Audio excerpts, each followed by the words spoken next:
There are a lot of different religions and individuals around the world that will say that Jesus never even claimed to be God. Now, I want us to put aside for a moment whether or not he is God. I'll address that at the end of the video. But for the beginning of this video, I want to talk about where in the Bible Jesus claimed to be God.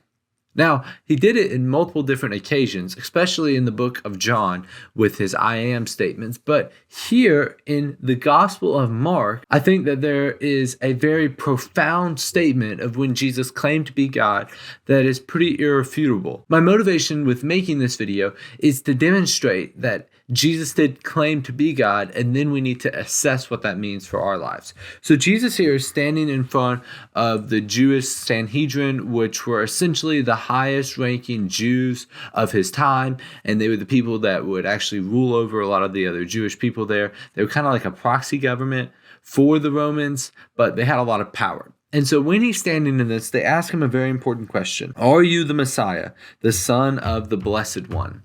So that question, are you the Messiah, is quite interesting because Jesus rarely actually claims he is the Messiah. And the Messiah is a word that was formulated based off of the Jewish prophecies that happened many, many years before Jesus' lifetime of someone that God would send in order to rescue his people. And so when they're asking him that, they're asking him quite a loaded question. But what's interesting is that people around Jesus tend to call him the Messiah or Christ a lot more than he calls it himself. And this is Jesus's response, though, when he here is saying that he is God. I am, said Jesus, and you will see the Son of Man sitting at the right hand of the Mighty One and coming on the clouds of heaven. And so I think to us, as modern readers, we read that and we go, okay, he's saying, I am the Messiah, and this is some weird thing that he's talking about. But then the high priest is said to have torn his clothes. He says, why do we need another witness? You have heard the blasphemy. So that was a common thing to show despair or disgust during the Jewish time, and you see it throughout the Old Testament where people would sometimes tear their clothes. So it's not like he's just doing this sporadically. It's really a symbol to show his disgust with Jesus' statement. And then he's saying blasphemy, which is something that you couldn't do. It's considered a sin, and it's claiming to be God. So the high priest obviously realizes that Jesus is saying that he is God here. But why is that, and how can we see it too? Well, the first statement he makes is the I am statement. So that I am statement is the same statement that God made when Moses asked him who he was. Moses goes to God in the book of Exodus, and God's telling Moses to go back to all the people to lead them out of Egypt. And he says, suppose I go back to them, who should I say sent me? And God says, I am who I am. So this is a very clear reference to that. And we see that John actually repeats this theme throughout his gospel, from the I am the bread of life to I am living water. I am the way, the truth, and the light, which is John 14:6. And so here in the Gospel of Mark, Jesus, when he's saying I am, he's making a God statement. I am God. And I want us to put a pause in something really quick. I think oftentimes when we're judging the Bible, we judge it based off our standards.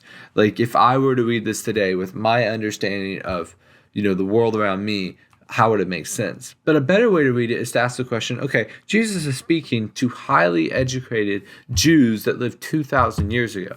I need to be thinking how they would think in order to understand the words of Jesus properly. The second statement he makes is and you will see the Son of Man. So Jesus referred to himself as the Son of Man more than any other title. And the Bible Project does a great video explaining this, but basically, in short, he's making a reference to the book of Daniel, and the Son of Man was a title that was someone that would rule in heaven, people would worship.